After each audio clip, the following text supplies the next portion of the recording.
குதிரையை திருப்பி விட்டுக் கொண்டு பரஞ்சோதி பின்னால் வந்த குதிரையண்டை சென்றபோது அவன் மனத்தில் ஏற்கனவே ஏற்பட்டிருந்த பீதியெல்லாம் கோபமாக மாறியிருந்தது. மார்பில் பாய்ச்சுவதற்கு சித்தமாக அவனுடைய வலது கையானது வேலை தூக்கி பிடித்துக் கொண்டிருந்தது. ஆனால் பரஞ்சோதி அருகில் நெருங்கியதும் அந்த குதிரை மீது வந்த மனிதன் செய்த காரியங்கள் வேலுக்கு வேலையில்லாமல் செய்துவிட்டன. ஆஜானு பாகுவாய், முகத்தில் பெரிய மீசியுடன், தலையில் பெரிய முண்டாசுடன் விளங்கிய அந்த திரகாத்திர மனிதன் பரஞ்சோதி தன் அருகில் வந்ததும் ஐயோ ஐயோ பிசாசு பிசாசு என்று அலறிக்கொண்டு குதிரை மீது இருந்து நழுவி தொபுக்கடீர் என்று கீழே விழுந்தான். அதை பார்த்த பரஞ்சோதிக்கு பயம், கோபம் எல்லாம் பறந்து போய் பீறிக்கொண்டு சிரிப்பு வந்தது. கீழே விழுந்தவன் போர்க்கோலம் பூண்ட வீரன் என்பதையும் அவனுடைய இடையில் கட்டி தொங்கிய பெரிய வாளையும் பார்த்ததும் பரஞ்சோதி கலகலவென்று சிரிக்கத் தொடங்கினான். பேய் பிசாசுக்கு பயந்தவன் தான் ஒருவன் மட்டுமல்ல என்பதை நினைத்த போது அவனுக்கு ஒரு வகையான திருப்தி உண்டாயிற்று. கீழே விழுந்த மனிதன் மீண்டும் ஐயோ பிசாசு சிரிக்கிறதே, பயமா இருக்கிறதே என்று அலறினான். அந்த வேடிக்கையை இன்னும் கொஞ்சம் அனுபவிக்க விரும்பிய பரஞ்சோதி குதிரை மேல் இருந்தபடியே வேலை நீட்டி கீழே கிடந்தவனுடைய கையில் லேசாக குத்திய வண்ணம் பிசாசு பேசுவது போல தானாக கற்பனை செய்து கொண்டு அடித்தொண்டை குரலில், அடே, உன்னை விடமாட்டேன், விழுங்கி விடுவேன். அதற்கு அடுத்த கணத்தில் பரஞ்சோதி சற்றும் எதிர்பாராத காரியம் ஒன்று நடந்தது. அது என்ன என்பதையே அச்சமயம் அவனால் நன்கு தெரிந்து கொள்ள கூட முடியவில்லை. ஒரு கணம் அவன் தலைகீழாக பாதாளத்தில் விழுவது போல் இருந்தது. உடனே அவன் தலையின் மேல் 1000 இடி சேர்ந்தாற் போல் விழுந்தது. அடுத்தபடியாக அவனுடைய மார்பின் மேல் விந்திய பர்வதம் வந்து உட்காருவது போல தோன்றியது. பிறகு ஒரு பிரம்மாண்டமான பூதம்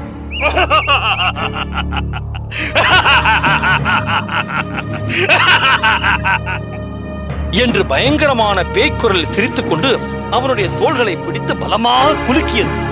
சற்று நிதானித்து மனதை தெளிவுபடுத்திக் கொண்டு சிந்தித்த பிறகுதான் பரஞ்சோதிக்கு நடந்தது என்னவென்பது புலனாயிற்று.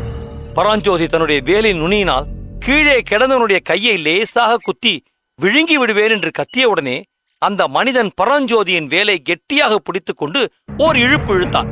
அவ்வளவுதான். பரஞ்சோதி குதிரை மேலிருந்து தடால் என்று தலைகுப்புற கீழே விழுந்தான். உடனே அந்த மனிதன் மின்னலைப் போல பாய்ந்து வந்து பரஞ்சோதியின் மார்பின் மேல் உட்கார்ந்து கொண்டு அவனுடைய தோள்களை பிடித்து குலுக்கினான். அதோடு நீ பிசாசு இல்லை, மனுஷன்தான். பிசாசு மாதிரி கத்தி என்னை பயமுறுத்த பார்த்தாய் அல்லவா? நல்ல வேடிக்கை என்று உரத்த குரலில் சிரித்துக் கொண்டே கூவினான். பின்னர் பரஞ்சோதியின் மார்பின் மேலிருந்து எழுந்து நின்று பரஞ்சோதியையும் தரையிலிருந்து தூக்கி நிறுத்தி, தம்பி, இந்த மயான பூமியில் ஒண்டியாக போக வேண்டுமே என்று பயந்து கொண்டிருந்தேன். நல்ல வேளையாய் வழித்துணைக்கு கிடைத்தாய். நீ எங்கே போகிறாய் தம்பி என்று ரொம்பவும் பழக்கமானவனைப் போல தோளின் மேல் கையை போட்டுக்கொண்டு சல்லாபமாய் கேட்டான். பரஞ்சோதி சற்று முன் நடந்த சம்பவங்களினால் பெரிதும் அதிர்ச்சி அடைந்திருந்தான். ஒரு பக்கம் அவன் உள்ளத்தில் கோபம் பொங்கிக் கொண்டிருந்தது. அவமானம் ஒரு பக்கம் பிடுங்கி தின்றது. தன்னை இப்படியெல்லாம் கதிகலங்க அடித்தவன் சாமானியப்பட்டவன் அல்ல, மகாபலசாலியான வீர புருஷன் என்பதை அவன் உணர்ந்திருந்தான். இதனால் அம்மனிதன் பேரில் ஒருவித மரியாதையும் அவன் மனதில் ஏற்பட்டிருந்தது. ஆனால் எந்த ஊருக்கு போகிறாய் தம்பி என்று அந்த ஆள் கேட்டதும் புத்த பிக்ஷு செய்திருந்த எச்சரிக்கைகள் ஞாபகத்துக்கு வந்தன. தன் தோள் மேல் இருந்த அவனுடைய கைகளை உதறி தள்ளிவிட்டு, நான் எந்த ஊருக்கு போனால் உனக்கென்ன? எனக்கு ஒன்றுமில்லையப்பா. இன்று ராத்திரி வழித்துணைக்கு நீ கிடைத்தாயே, அதுவே போதும். ஏதோ ரகசிய காரியமாய் போகிறாயாக்கும். ஆனால் இப்படி சொல்லி நிறுத்தி அந்த வீரன் பரஞ்சோதியை சற்று கவனமாக உற்று பார்த்தான். அந்த பார்வையின் கருத்தை உணர்ந்து கொள்வதற்குள்ளே மறுபடியும் அவன் தரையிலே விழும்படி நேர்ந்தது. ஒரே நொடியில் அவ்வீரன் பரஞ்சோதியை கீழே தள்ளியதும் இல்லாமல் தரையில் அவன் அருகில் உட்கார்ந்து கழுத்தை நிறுத்தி பிடித்துக் கொண்டான். நீ வாதாபி ஒற்றனா இல்லையா? சத்தியமாய் சொல் என்று கடுமை நிறைந்த குரலில் கேட்டான். பரஞ்சோதிக்கு கோபத்தினாலும் வெட்கத்தினாலும் கண்களில் ஜலம் வரும் போல் இருந்தது. அவன் விம்முகிற குரலில், நீர் சுத்த வீரனாக இருந்தால் என்னோடு எதிர்க்கெதிர் நின்று வாலோ வேலோ எடுத்து சண்டை செய்யும். உன்னோடு சண்டை போட வேண்டுமா? எதற்காக அப்பனே? நீ வாதாபி ஒற்றனாயிருக்கும் பட்சத்தில் உன்னை இப்படியே யமனோலகம் அனுப்புவேன். நீ ஒற்றன் இல்லை என்றால் உன்னோடு சண்டை போடுவானேன்? நாம் இருவரும் சிநேகிதர்களாயிருக்கலாம். நீ ஒற்றன் இல்லை என்பதை மட்டும் நிரூபித்து விடு. இதோ இம்மாதிரி ரிஷப இலச்சனை உன்னிடம் இருக்கிறதா என்று கேட்டுக்கொண்டே அவ்வீரன் இடது கையினால் தன் மடியில் இருந்து வட்ட வடிவமான ஒரு செப்பு தகட்டை எடுத்து காட்டினான். பல்லவ சாம்ராஜ்யத்தின் பிரயாண அனுமதி பெற்ற ராஜதூதர்களுக்கு அடையாளமாக கொடுக்கப்படும் ரிஷப முத்திரை பதித்த தகடு அது. பரஞ்சோதியும் வேண்டா வெறுப்புடன் தன் மடியில் இருந்த மேற்படி முத்திரை தகட்டை எடுத்து காட்டியதும் அவ்வீரன் பரஞ்சோதியின் கழுத்தை விட்டதோடல்லாமல் அவனை தூக்கி நிறுத்தி ஆர்வத்துடன் ஆலிங்கனம் செய்து கொண்டு, தம்பி, என்னை மன்னித்து விடு. உன் முகக்கலையை பார்த்தாலே சொல்லுகிறது நீ சத்ருவின் ஒற்றனாயிருக்க முடியாதென்று. இருந்தாலும் இந்த யுத்த காலத்தில் யாரையும் நம்பி எந்த காரியமும் செய்வதற்கில்லை. நல்லது, குதிரை மேல் ஏறிக்கொள், பேசிக்கொண்டே போகலாம் என்று கூறி அவ்வீரன் தன் குதிரை அண்டை சென்று அதன் மேல் வெகு லாகவமாய் தாவி ஏறிக்கொண்டான். பரஞ்சோதி தனக்குள், இவனுடன் பேச்சு என்ன வேண்டி கிடந்தது? இந்த மலைப்பாதையை தாண்டியவுடன் இவனை ஒரு கை பார்த்து இவனுக்கு புத்தி கற்பிக்காமல் விடக்கூடாது என்று எண்ணிக்கொண்டே தன் குதிரை மீது ஏறிக்கொண்டான். மாலை மங்கி இருளாக கனிந்து கொண்டிருந்த முன்னிரவு நேரத்தில் வானமெல்லாம் வைரச் சுடர்களென மின்னத் தொடங்கியிருந்த நட்சத்திரங்களின் லேசான வெளிச்சத்தில் இரு குதிரைகளும் சேர்ந்தாற்போல் போகத் தொடங்கின. அந்த காட்டுமலை பாதையில் சற்று நேரம் குதிரைகள் மெதுவாக காலடி வைக்கும் சத்தத்தை தவிர வேறு சத்தம் எதுவும் கேட்கவில்லை. பிரயாணிகள் இருவரும் மௌனத்தில் ஆழ்ந்திருந்தார்கள். பரஞ்சோதியின் மனதிலே பற்பல எண்ணங்கள் தோன்றி மறைந்து கொண்டிருந்தன. பெரிய மீசையுடனும் பிரம்மாண்டமான தலைப்பாகையுடன் தன் பக்கத்தில் குதிரை மீது வரும் மனிதன் யாராக இருக்கும்? அவன் போர் முறைகளில் கைதேர்ந்த மகாவீரன் என்பதில் சந்தேகமில்லை. சற்று நேரத்துக்குள் தன்னை என்ன பாடுபடுத்தி வைத்து விட்டான். தடக்கென்று குதிரை மேலிருந்து தன்னை அவன் இழுத்து கீழே தள்ளியதையும், மார்பின் மேல் ஒரு கண நேரம் மலை போல உட்கார்ந்திருந்ததையும், மறுபடியும் தான் எதிர்பாராத சமயத்தில் திடீரென்று கீழே தள்ளி இரும்பு கையினால் தன் கழுத்தை பிடித்து நெரித்ததையும் நினைக்க நினைக்க பரஞ்சோதிக்கு கோபமும் ஆத்திரமும் பொங்கின. அதே சமயத்தில் மேற்கூறிய செயல்களில் அந்த வீரன் காட்டிய லாவகமும் தீரமும் சாமர்த்தியமும் அந்த வீரனிடம் பயபக்தியை உண்டு பண்ணின. ஆஹா, இப்படிப்பட்ட ஒரு மகா வீரனுடைய சிநேகம் தனக்கு நிரந்தரமாக கிடைக்குமானால் அது எப்பேற்பட்ட பாக்கியமாக இருக்கும். திருச்செங்காட்டம் குடியிலிருந்து காஞ்சிக்கு வந்தபோது வழியில் சிநேகமான புத்த பிக்ஷுவுக்கும் இந்த வீரனுக்கும் எவ்வளவு வித்தியாசம்! பிக்ஷு எவ்வளவோ தன்னிடம் அன்பாக பேசியிருந்தும், எவ்வளவோ ஒத்தாசை செய்திருந்தும், அவரிடம் தனக்கு ஏற்படாத பக்தியும் வாத்சல்யமும் தன்னை கீழே தள்ளி மேலே உட்கார்ந்த இந்த மனிதனிடம் உண்டாக காரணம் என்ன? அதே சமயத்தில் அவன் கிளம்பும் போது புத்த பிக்ஷு கூறிய எச்சரிக்கை மொழிகளும் நினைவுக்கு வந்தன. வழியில் சந்திக்கும் யாரையும் நம்பாதே.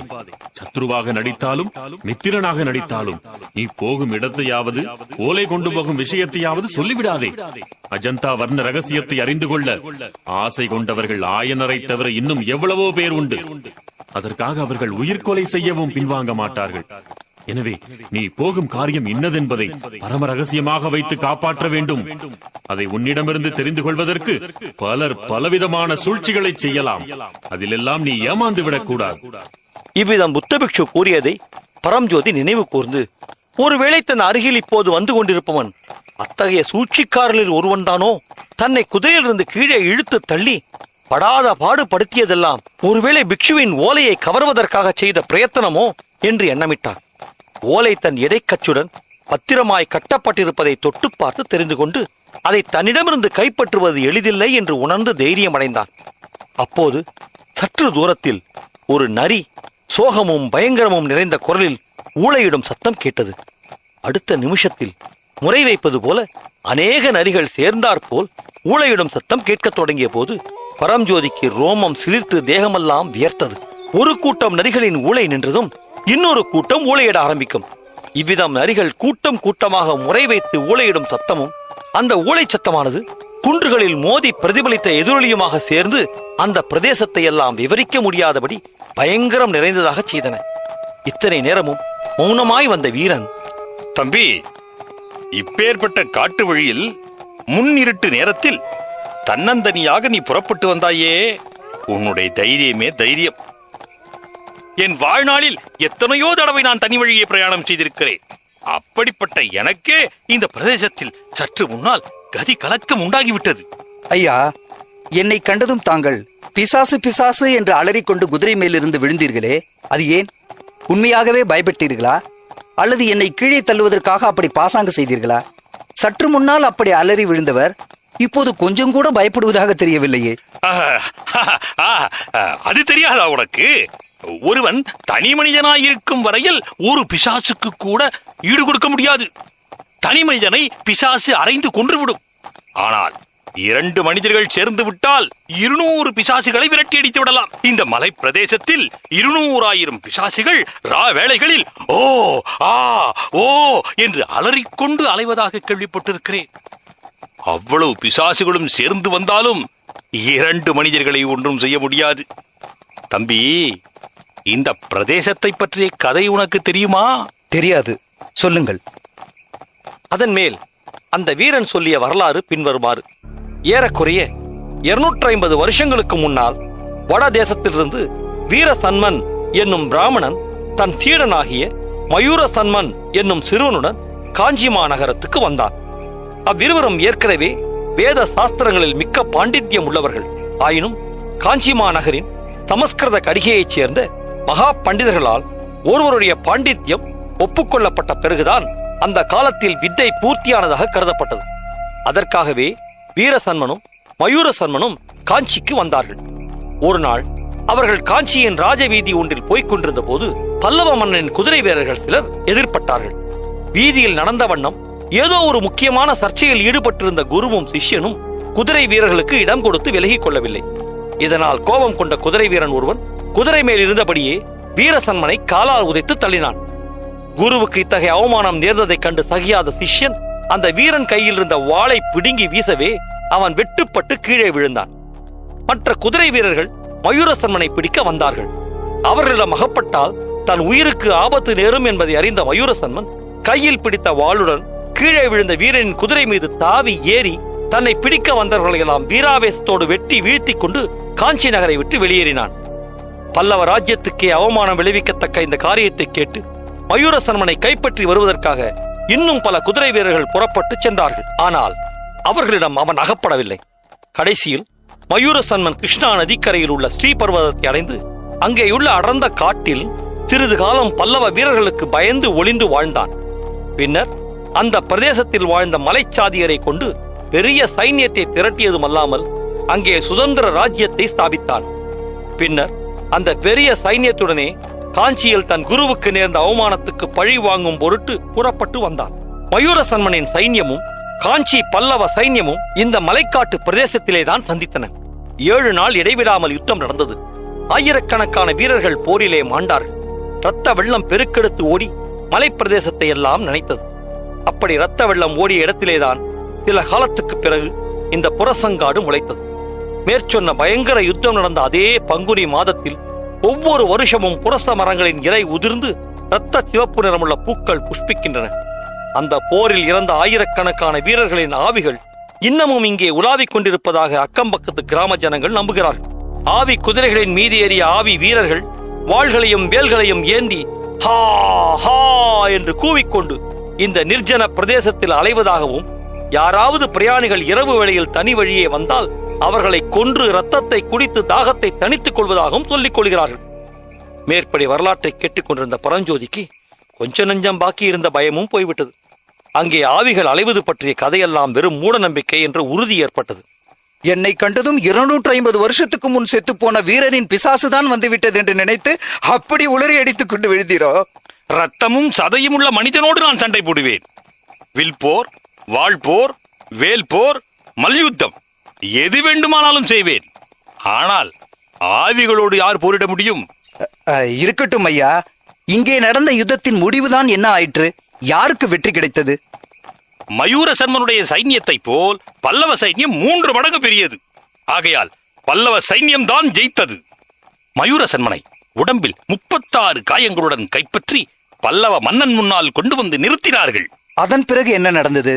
என்ன நடந்திருக்கும் என்று நீதான் சொல்லேன் என்று அவ்வீரன் கூறி பரஞ்சோதியின் ஆவலை அதிகமாக்கினான்.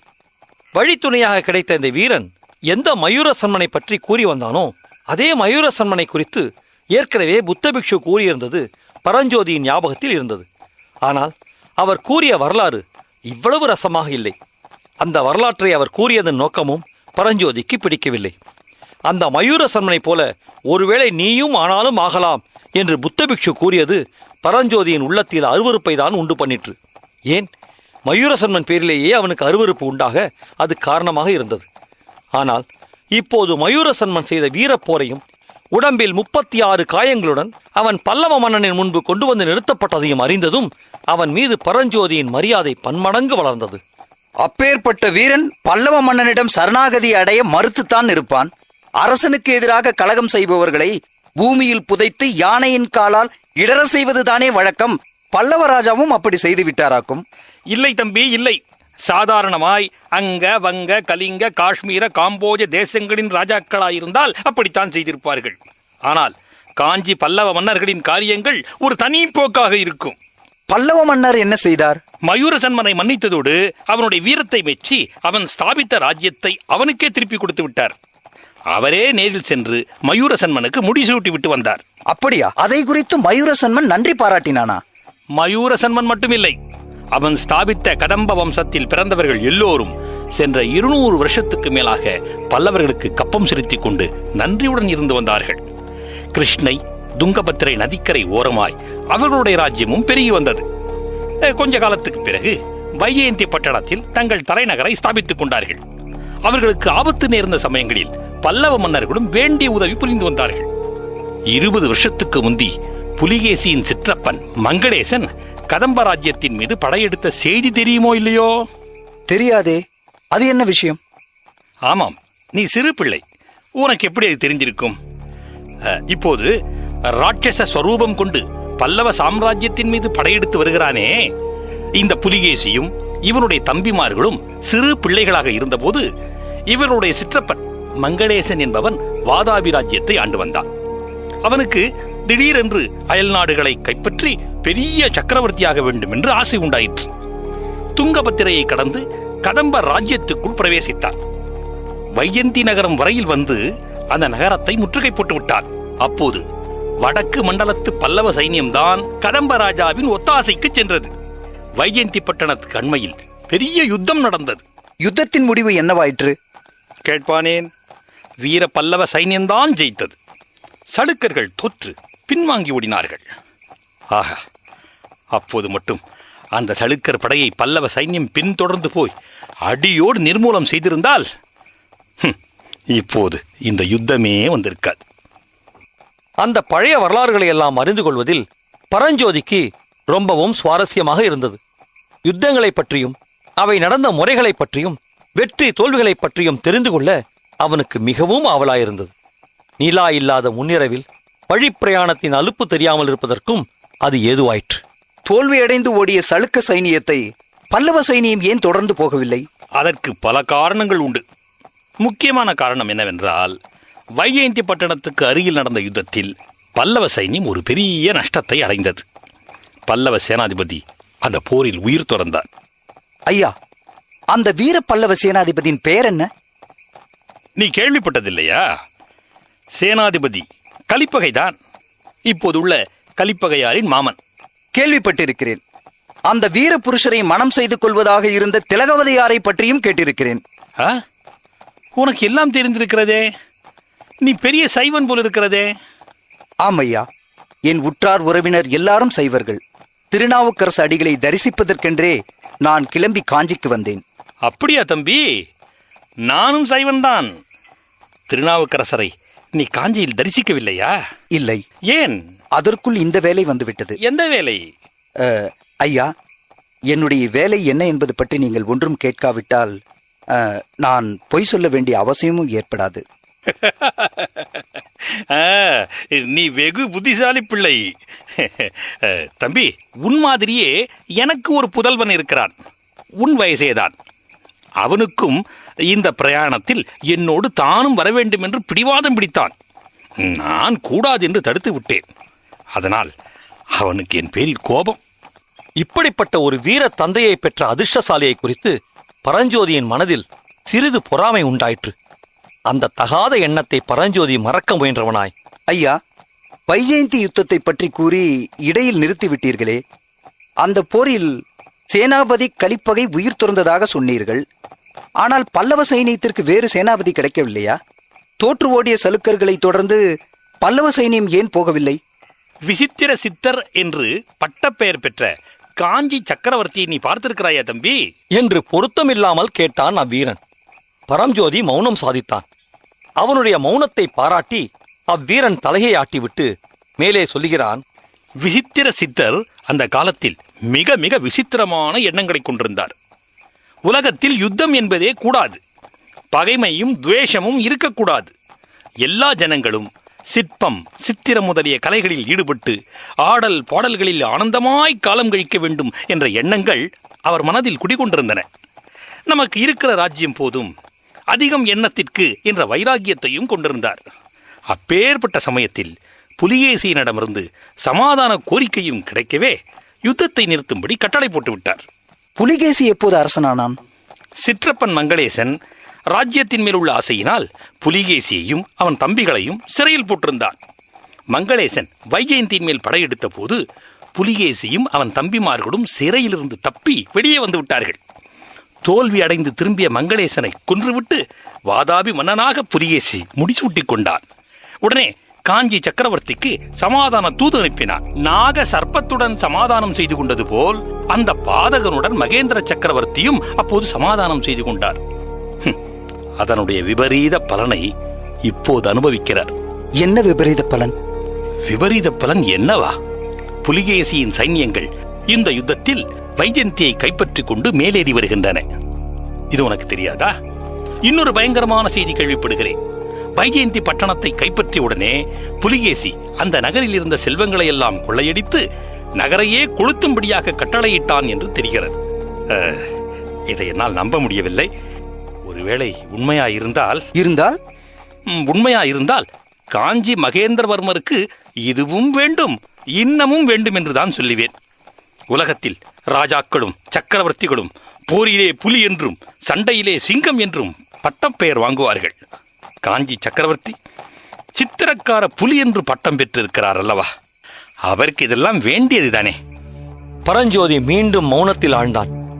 வைஜெயந்தி பட்டணம் எரிக்கப்பட்ட செய்தி அவன் மனத்தை கலக்கியிருந்தது. சற்று பொறுத்து அவ்வீரன், தம்பி, எங்கே போகிறாய், என்ன காரியமாக போகிறாய் என்று உன்னை நான் கேட்கவில்லை. ஆனால் இன்று ராத்திரி எங்கே தங்குவதாக உத்தேசம் என்று சொல்லுவதில் உனக்கு ஆட்சேபம் ஒன்றும் இராதே? இந்த மலையை தாண்டியதும் அப்பால் ஒரு மகேந்திர விடுதி இருப்பதாக சொன்னார்கள். அதில் தங்கலாம் என்று எண்ணி இருக்கிறேன். இருட்டுவதற்கு முன்னால் மகேந்திர விடுதிக்கு போய் சேர்ந்து விடலாம் என்று நினைத்தேன். அதோ பார் வெளிச்சத்தை. நீ சொன்ன மகேந்திர விடுதி அந்த வெளிச்சம் தெரிகிற வீடுதான். நானும் இன்றிரவு அங்கேதான் தங்கப் போகிறேன்.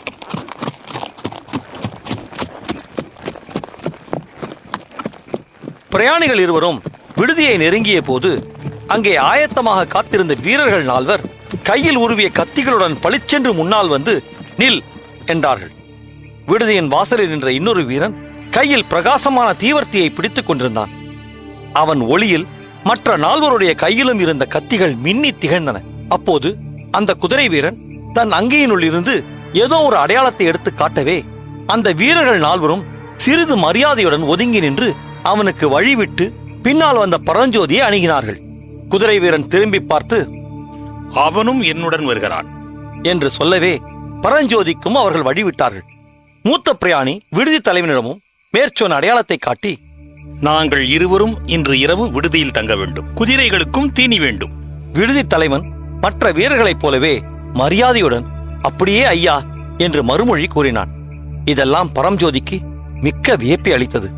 அந்த வீரன் ஏதோ பெரிய ராசாங்க காரியமாக போகிறான் என்றும் பரஞ்சோதி ஊகித்துக் கொண்டார்.